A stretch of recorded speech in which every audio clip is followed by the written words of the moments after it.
Is your existing supply chain and logistics consultancy provider failing to deliver? Our experienced, thought-leading team at Laguru could be your choice for an intelligent and friendly professional supply chain. If you have a challenge in supply chain, procurement or logistics, or maybe just want to improve the value you get from them, visit laguru.co.uk. Complete end-to-end satisfaction guaranteed. Coming up in this episode. So if I've got 20 pallets from this organisation and 6 pallets from that organisation, and they're going to the same place, they don't have something that automatically forces that consolidation to occur. And actually, it's not really in their interest to have something which says, I'm going to create a benefit here because in effect, I'm going to ship those 6 pallets for free. The Logistics Collective podcast is a series focused on the logistics industry, where there are many incredible stories to be told. We'll be speaking with those who've worked and are working within the industry today. What have been their experiences, good and bad, since joining, and would they recommend a career in the industry to others? Here's your host, Malcolm Pope. Hello and welcome to our next Logistics Collective podcast for ALAS, that's Advanced Logistics and Supply Chain. We have episode 3 coming along. I have the redoubtable and wonderful Keith Holdsworth, and we've just been having a chuckle about a joke about what's the best accent in the UK, and I can't actually share it with you because it's got a rude punchline, but it was a discussion between whether the best accent was from Yorkshire or from Lancashire. Now, since I'm from Cheshire, it didn't matter to me, but I still found it very amusing. So, hello Keith, how you doing? Hello Malcolm. Very well, thank you. Just been enjoying some rare good weather. And just had a nice trip to Wales, which I have to say is probably the reason why I have in front of me, because I know we always talk about our snack of choice. Okay. I have in front of me Tyson Bethro. Apologies to anybody who does understand the Welsh language, because I know that is nowhere near a Welsh accent, obviously. But it is some very... Could you spell it for us? Yes, Tysenberffro. And it's Welsh shortbread, and it is absolutely beautiful. So I'm very proud of a little trip to Llandudno this last weekend, and that was wow. Part of my returning consumption for when I got home. Well, look, Keith, well done for sort of altering the pronunciation of Llandudno, and you know you were at the Llandudno start with, and you're moving in the right direction. So that's good to hear. So. I can see you've got your big fella mug out, and what's your beverage of choice? It's coffee again. It's always coffee. It's coffee again. It's always again. coffee, yeah. It's always coffee. Yeah. Now you see, I'm having this sort of like health kick with me Soda Stream, but I'm just having sparkling mineral water now, and you've just got to keep hydrated, don't you? So that's me. It keeps my tonsils going. Can't have too much of that, and I've got to keep it away from the microphone, otherwise you hear too much fizz. And my snack is, it's sort of surprising, you can hear it there, and it comes in a bag. And you see, here we've got some Tesco shrimp and bananas. No. Yeah. You mean like the kids' sweet shrimp and bananas? The kids' sweets, yeah. So just to get this straight, you've gone on to sparkling water. Because that's better than the soft drinks. But then you've replaced it with some shrimp and bananas. Well, I only have one or two, but it's certainly, it sort of wakes the mouth up with the... I'm sure all the flavourings are absolutely natural within there. But I'm probably guarantee I'll be running around the room like a crazy thing in the very near future. But there you go. So that's where I'm going. So I've just had a banana. I'm just going in for the shrimp at the moment now. There we go. Brilliant. So perhaps for the next time I'll look for some sweets of my childhood. Well, I mean, we touched on it last time. You see, I still have, because that jar was so messy, I still do have my Yorkshire mixtures with me. But they last so long that I try to avoid doing any of those while we're trying to maybe make one of these recordings, because it'd probably last for the whole length of it. Yeah. To be honest, for next time, I'm probably going to do a gin and tonic. We'll do one that's a little bit later and have a little bit of a little bit of a relax into that. We could do that. So Keith, for some, certainly during the Second World War, this following word was really a potential bad thing. And what we're talking about today is collaboration. And if you were a collaborator in the war, well, you could get shot. Mm-hmm. Indeed. But then in terms of a collaboration, when we're looking at supply chain, are we still getting shot, or are we, just let off and told to have some good behaviour? Where are we with collaboration? That's an interesting question, because I think, depending on who you decide to collaborate with, I think, some of the responses that you imagine occur within the CSCO environment or down into a supply chain director level, you can actually see where there must be some sort of reticence to doing collaboration, if that's the right way to describe it. Because otherwise, why would we not be doing more of it? Are we really in the fear of some sort of death sentence? But I think that there's a groundswell maybe now. Or my sense is that there's a groundswell now where collaboration is something which is coming much more onto the table. We've seen impacts through COVID where if you start to be very insular in your thinking, you can end up with struggling to secure resources where others may have access to those resources. And by sharing some of those in a collective way could be quite helpful. And as you and I know, we see a lot of inefficiency around supply chains that, frankly, cost money, impact, and from an environmental perspective. And we could do an awful lot better with what we have available. So I think there's a number of kind of avenues now which could start to push more of the collaborative agenda, and it can only be a good thing. There's not really anything to lose, but I think a lot of people do have a fear of it. So maybe that's a summary at this point. I think we're all just comfortable in our padded silos. That we're sort of all right. We've optimized what we can optimize, and well, we can't do any better than that within our silo.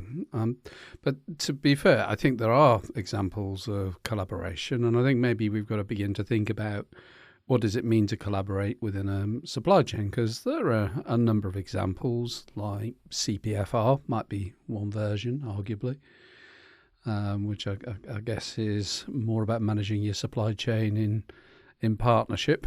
But then we begin to look at, I guess, the physical logistics. And I look at it on a basis of vertical and horizontal. So vertical being up and down your supply chain. So really from, if you like, field to fork almost, might be the food industry view of that, which is how can you collaborate with your suppliers and how can you collaborate with your customers. Yep.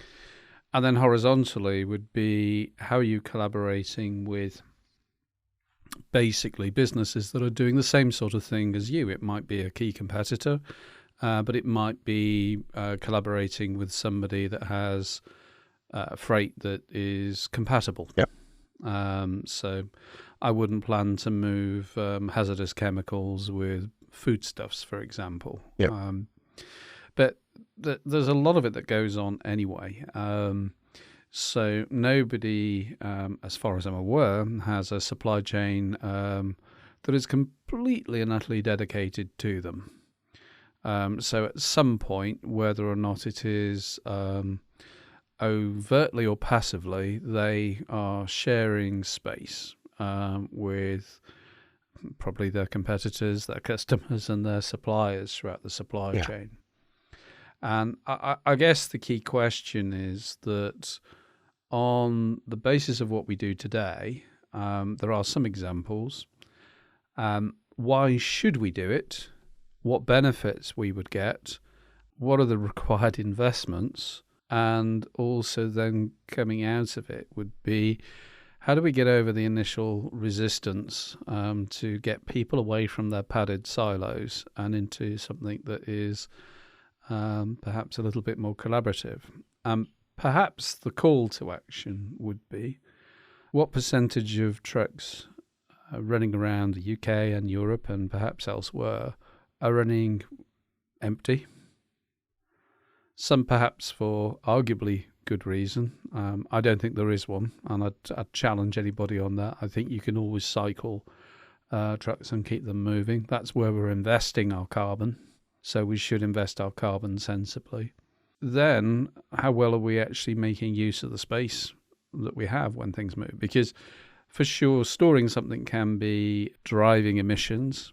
Certainly, if you're looking at any temperature control storage, it most certainly will, but even a normal warehouse does to some extent. But I think the emissions of certainly a normal ambient warehouse are relatively small in comparison to the cost of actually moving goods in and out of that facility. Yeah. No, I would agree with you entirely, Malcolm. And if I may, if I can just rewind to that question about why do we not necessarily see the highest level of collaboration right now, I think it comes back to the fact that your best collaborators are probably your competitors. And I think that's what drives a kind of resistance to going down this avenue, because, for sure, if you actually consider the fact that you're looking for similar product groups from a transportation perspective, you don't want to mingle things which are incompatible. But at its actual core, if you could share the distribution of your products with somebody who is fundamentally distributing something very similar, particularly when you talk about things like hazardous goods or things like refrigerated goods, then that's where you are actually both trying to share something which is very specific, rather than, if you like, general warehousing and general vehicle availability. You've got to a point where you're already paying a premium for the extra service or extra criteria that you've got to apply to your particular product group. And those product groups are the ones where actually the capacity is probably harder to find, but you are also likely, very likely, to be delivering to the same outlets or the same warehouses as those competitors. So if you take a very open mind view to this, those exact people where you might think, well, how can I create point of differentiation in my supply chain to give me a cost advantage, to give me a profit benefit, to give me something over my competitors? If you turn it around and say, well, actually, if I joined with them, I would probably get a cost benefit, but they would get that cost benefit too. The cost benefit directly translates into a sustainability benefit for both, for all parties, because, as you say, there's lots of empty running, there's lots of underutilized space in vehicles, and that transition for the good of the environment, even if it absolutely leaves everybody at the same status quo in terms of competitiveness, the desire and the drive to go towards something which is fundamentally better for the environment and delivers a cost benefit to both. I struggle to see why we wouldn't be having some of those conversations, even though they need to be held in a manner and handled in a manner which clearly doesn't raise some sort of issues regarding monopolies and cartels and any of that kind of stuff. You're just talking about sharing supply chains that are ultimately going to create something which is better for the overall environment. I think that's interesting, because I view collaboration in terms of moving freight in the same sort of framework as, well, we all collaborate on the same roads. We don't have a Kraft Heinz motorway. We don't have a Unilever motorway. We don't have a Procter & Gamble motorway. We don't have a Procter & Gamble tunnel under the Thames. We actually have a shared road network, and we have a notionally shared rail network. And I'm just looking at, these are assets that are moving around, and I really do wonder. I mean, okay, for some businesses, it may well be that a faster, quicker, better, cheaper supply chain might be a key competitive advantage. But I think when you're at a certain point, providing those benefits are appropriately split between the participants, it becomes a neutralizing effect that is just to the overall benefit of cost and sustainability. Yeah. I think there's a key question, because perhaps isn't a secret to the listener that myself and Keith have been interested in this vexed word of collaboration for quite some time. It's a couple of decades now. And one would perhaps have a question as to, well, why hasn't more of it occurred? Because only a little of it has occurred. And I think there are a number of perhaps root causes. So I think if I looked at vertical collaboration, which is up and down the supply chain, I think the retailers have done a reasonable job at that. They've perhaps made more progress, certainly, than many of the manufacturers have in terms of looking to control and to optimize their inbound and outbound distribution networks. It's not perfect, but at least it's a move in the right direction. And also, because of the greater volumes and arguably better visibility, perhaps they'd be more successful about driving modal change. Now, no matter what the scale of the manufacturer is, and I'm thinking in a UK environment, all of them are really subscale. I mean, all right, there's always the argument first, don't try and collaborate until you've optimized as far as you can yourselves, would have been my rule of thumb. And often in large-scale organizations, they fail to collaborate with themselves. And I've seen a couple of examples of that during my career.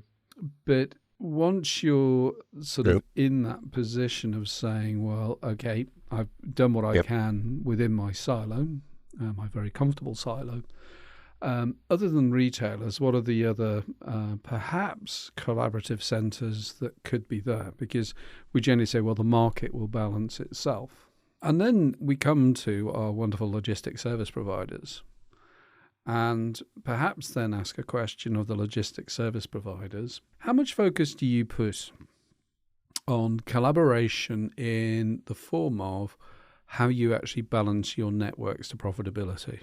And the question is, do you target your business development to fill the gap? Or is it more about that perhaps you're in this sort of, and I like the word Pavlovian logistics, you're in this process whereby we're just answering the tenders that we receive and we're not putting that much thought into it? Or is it the case that from a data perspective, you can't see the benefit?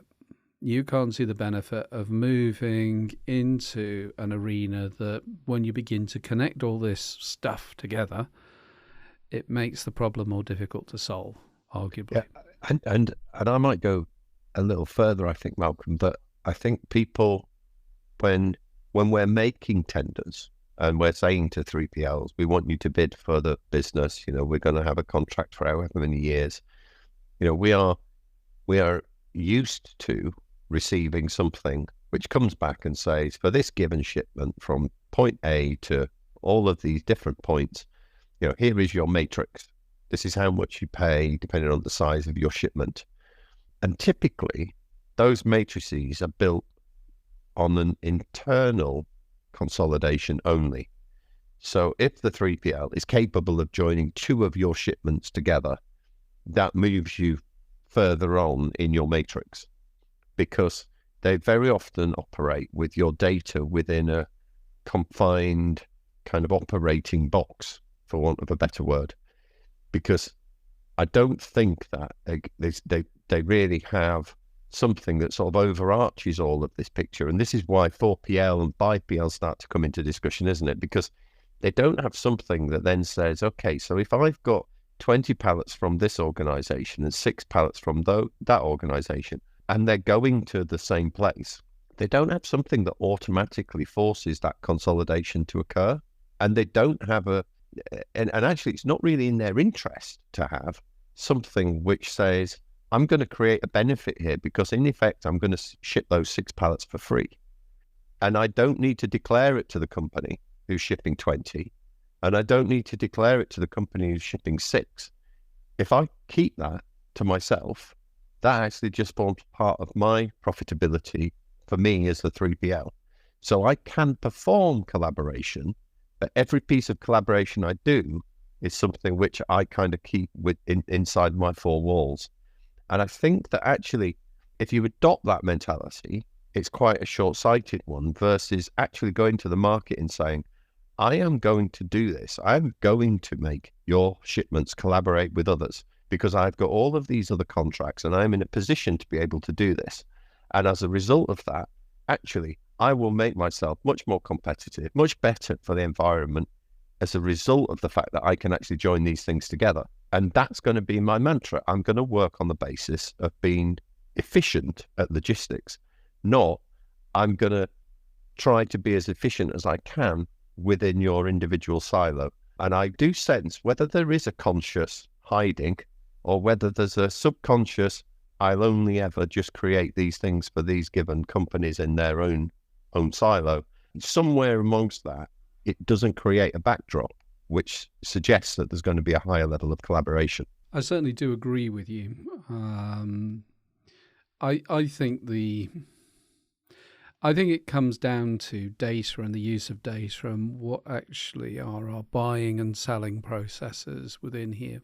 So if there is perhaps a question that needs answering is, do our 3PLs, and we can talk 4, 5 and infinity PL if you like, but I'm just looking at businesses that are making a specialism of running logistics, and we can segment and slice and dice that as much as we want. All I want is actually an intelligence scale that goes from commodity focus to omniscience on a scale. And I actually think there's a place for everybody, but I'm interested in sort of this all-seeing and all-feeling and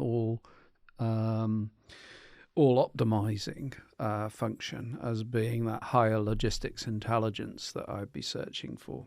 But if we look today, in terms of how LSPs are operating on a day-to-day basis, to my mind, it's reasonably clear to me that there is not a great deal of cross-pollination that is occurring between contracts. And perhaps that might not be too surprising if the acquisition of those contracts isn't based on its fit with everything else, but whether or not we want to win this brand as a piece of business. So we're acquiring turnover, but we're perhaps not optimizing to profitability. And I think that's a key challenge for our LSPs, is that I genuinely, and it's strange for a buyer to say this, but I don't think they're making enough profit, not with all of the challenges that are in front of them over the next few decades.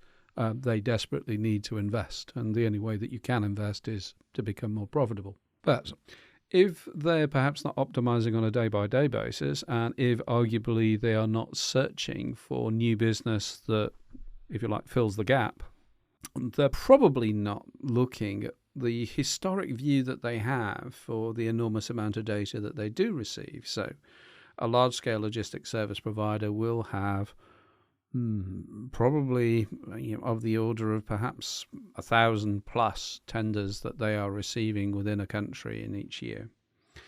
And they'll triage it, and they will say, these are the ones we're interested in, and these, for a variety of reasons, are the ones we're not interested in, and all for entirely valid reasons. But that distribution data doesn't have anything done with it. So perhaps the only ones that has anything done with it are those that are won and those that are implemented. But all the stuff that perhaps they've not been successful at, that just gets wasted. And that's part of the big data picture. And distribution data, yes, it does have a use-by date, but it can be multiple years. And quite arguably is that the accuracy even after 5 years would still be well above 50%, which is still 50% more than you're going to get by knowing nothing and ignoring it.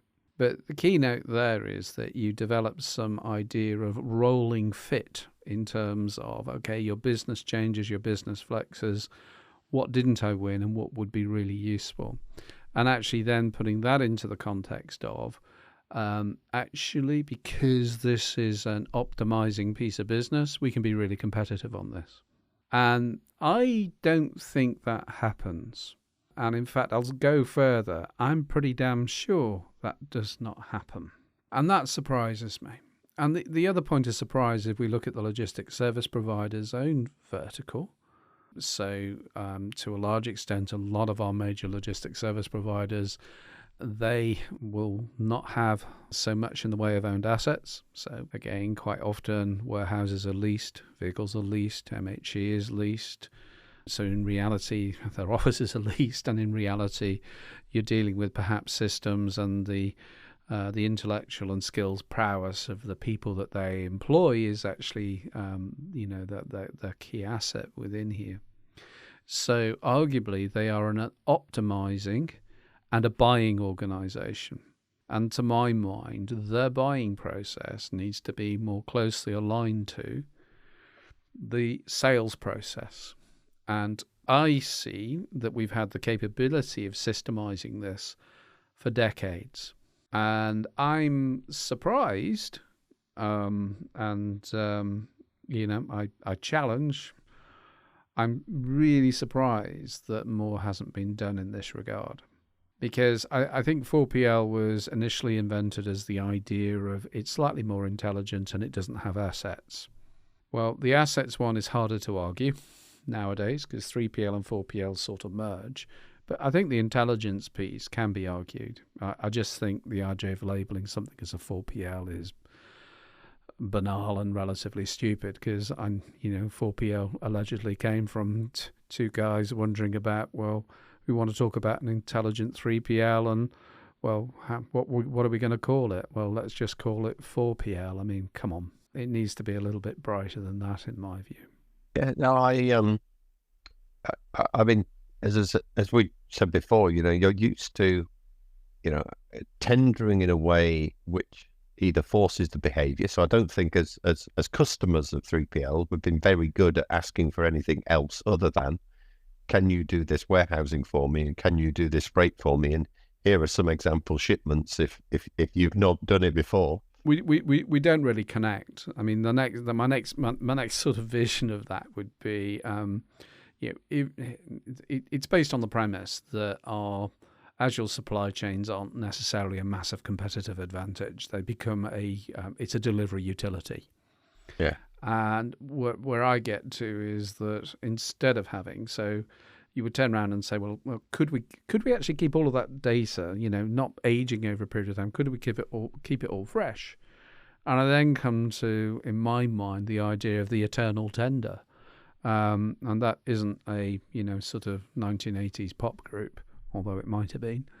That is the idea of having the ability, in theory, that we could keep all of our data sets fresh and all of our requirements fresh, and we could have, okay, yes, we are committed to LSP number 1 at this point in stage, but we are going to actually publish in whether it be in a nominalized environment or otherwise, but an environment that is accessible as a market, that people can actually say, well, okay, this is going on.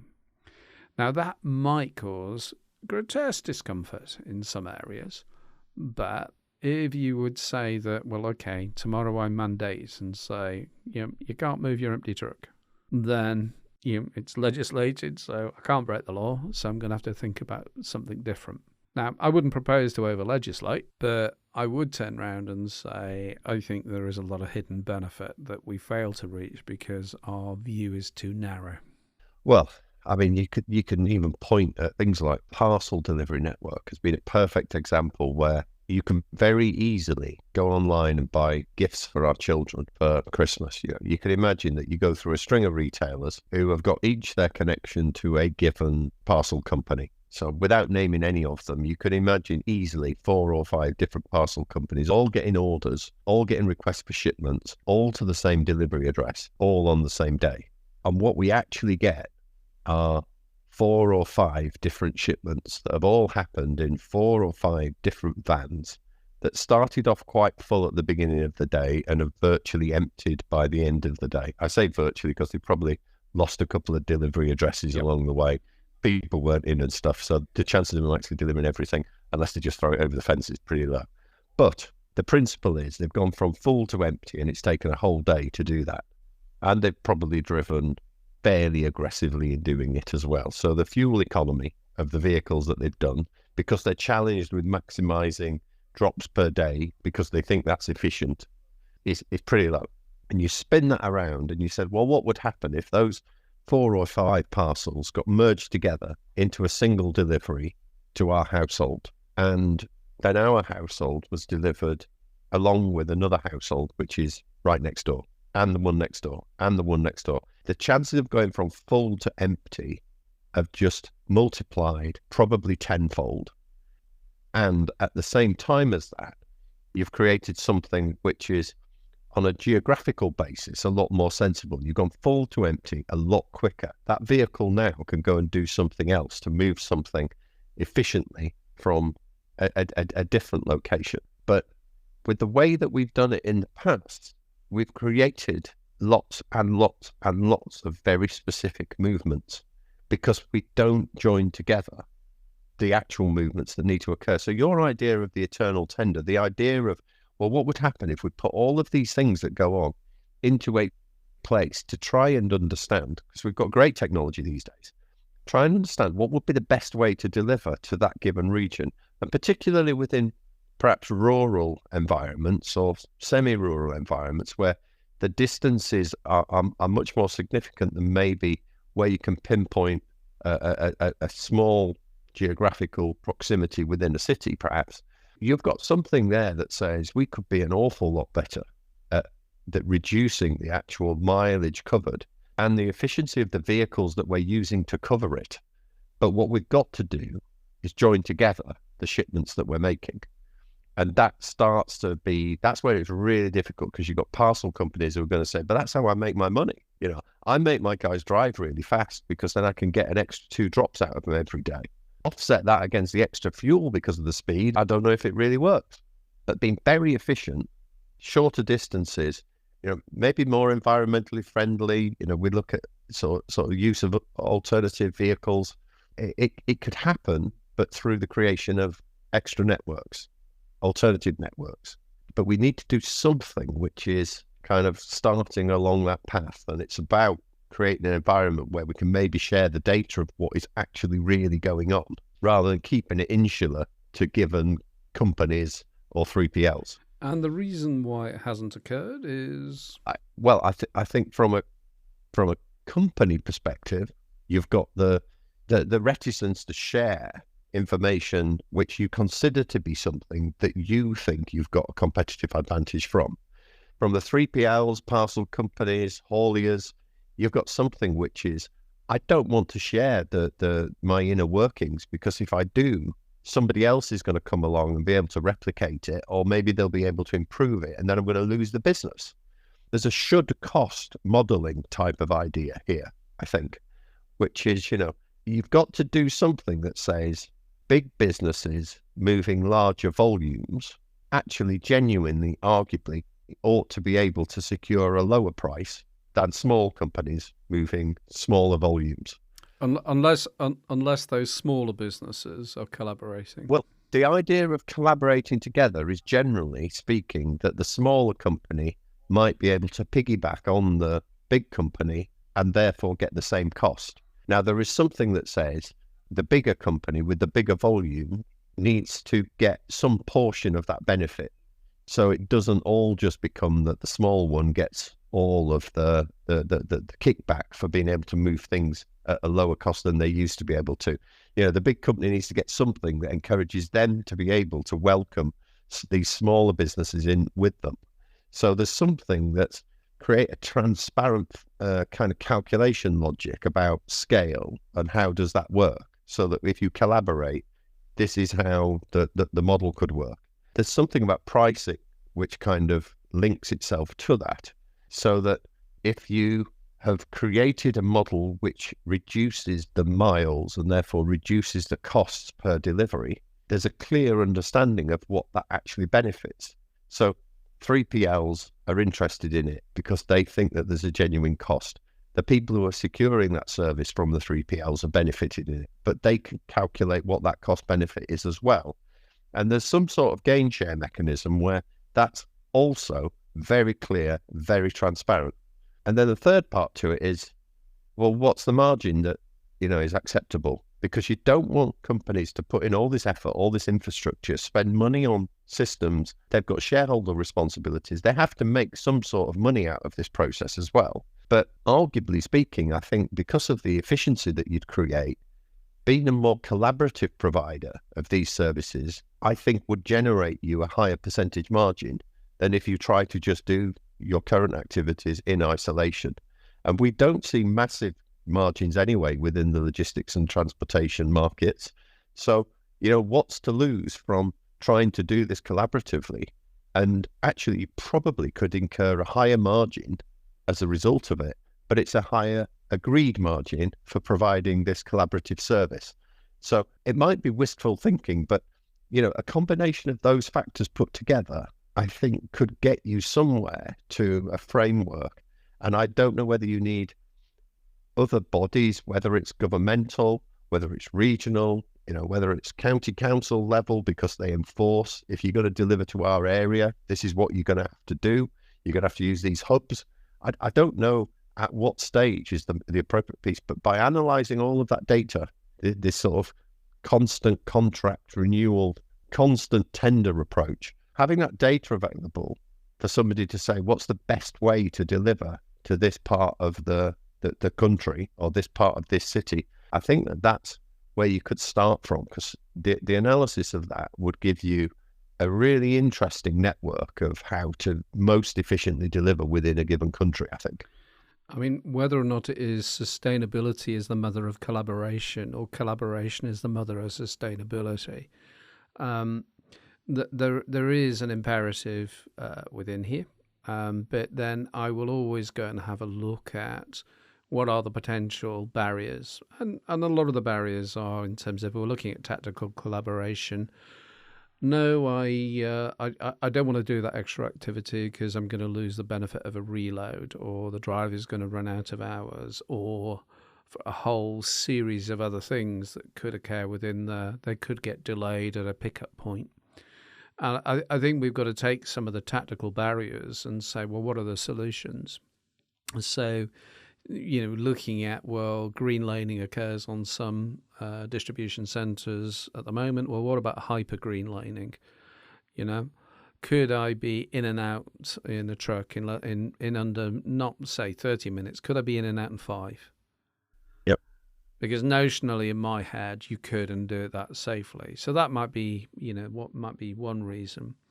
The other is competing activities within, let's say, customers or logistics service providers, whereby you can imagine a CPO is sort of sitting there and he has a lonely logistics buyer that goes up to him and says, well, okay, boss, I've got two ways of handling this. We can either run a tender for ourselves and I'm going to maybe get a 2 or 3% benefit. It'll sort of obliquely cover sustainability because we'll have a policy and we'll try and make some incremental changes on that, and you're going to get that within the year. Or actually, boss, what we need to do is to form this collaboration across maybe 50 companies, and it's going to take 5 years and it's going to be really hard work, but at the end of it we can actually see cost reduction. We can actually see a real valid case that we are dealing with sustainability, and we've got some fantastic case study work to do to say, well, actually, corporately, we can be truly better rather than just greenwashing. Absolutely. Now, which of those two arguments, in my experience, is more likely to be won? I'm sorry, it's going to be the first every time, because and that's the sad part of it.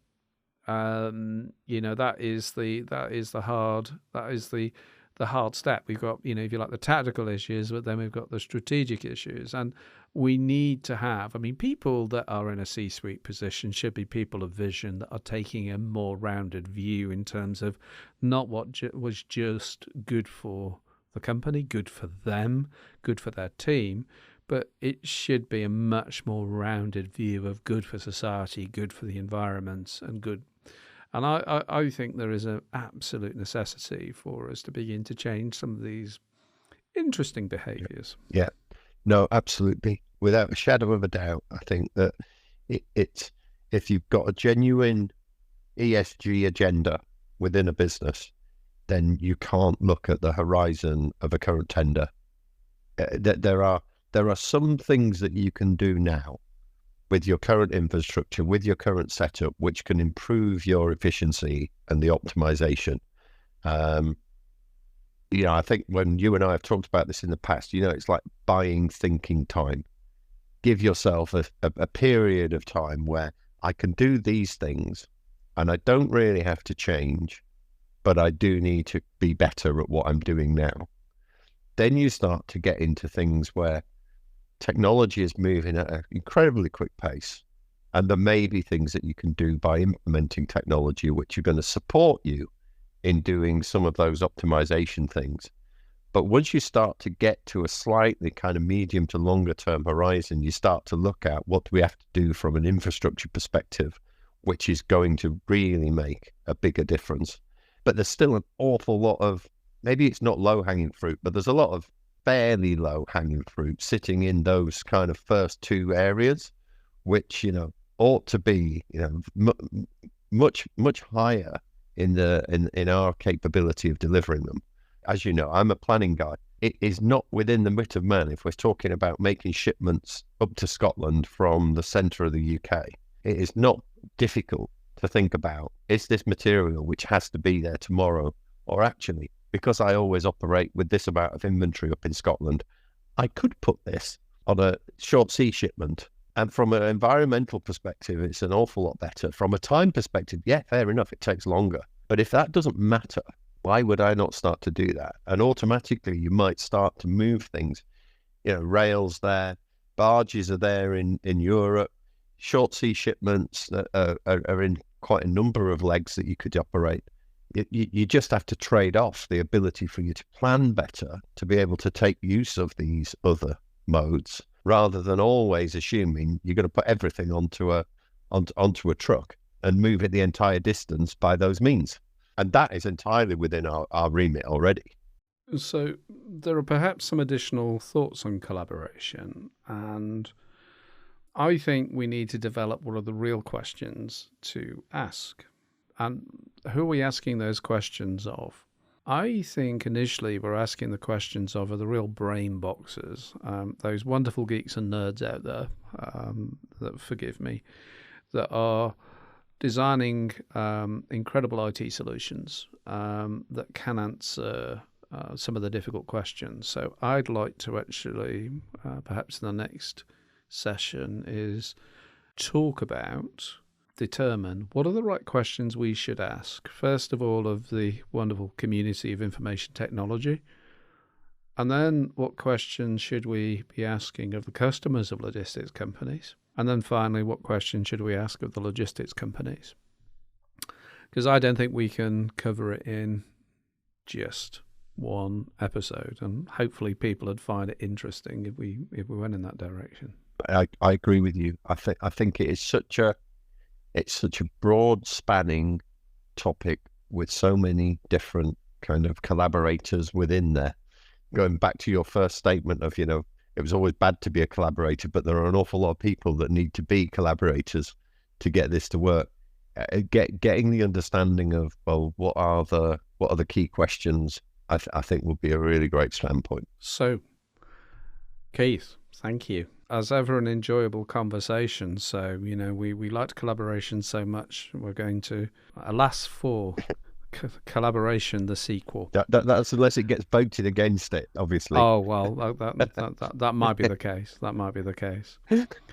So, look, everybody, clearly thanks to Keith for joining me again, helping me to help all of those that need to have calming voices late at night to help them get to sleep, and that is a joke. Thank you for listening to the Logistics Collective. We are available on www.logisticscollective.com. We're available on all of the normal platforms, for example, Spotify. And if you like and follow us, we will let you know when the next podcast is available. And I've got a further interesting series of podcasts coming for you logistics procurement geeks out there, because I am a geek myself. I'm going to cover the history of e-sourcing of logistics. And don't glaze over, because actually it's quite an interesting story that relates all the way back to the dot-com boom. And guess what? You might learn something if you're listening to that one. So, all the very best to you, and thank you. You can get in contact by email, podcast@logisticscollective.com, or leave a voice message on our website, logisticscollective.com. The podcast is a production by Laguru.